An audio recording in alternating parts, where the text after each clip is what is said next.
ভাটনা বকে দোকানটা গিয়ে খুলি। তাই বেশি না ভেবে দোকানটা খুলে ব্লগটা কন্টিনিউ করছি। 2000 years later.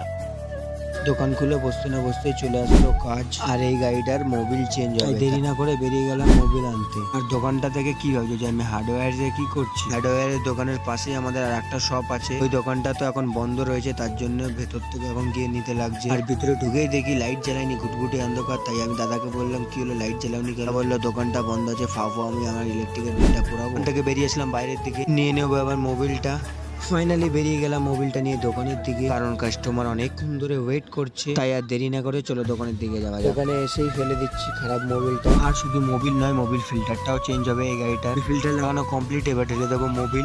মোবিল ঢেলে গাড়ি পুরো রেডি, কাস্টমারকে দিয়ে দিলাম। আর দাদা গেছে এই গাড়ির চেন আনতে। বলতে না বলতেই দাদা ঢুকে গেছে চেন নিয়ে, বাইরের দিকে যাচ্ছি। তারপর আমি বেরিয়ে আসলাম বাইরের দিকে, কারণ বাড়ি যাবো। আর আজকের ব্লগটা এতটাই, দেখা হবে নেক্সট ব্লগে। টাটা।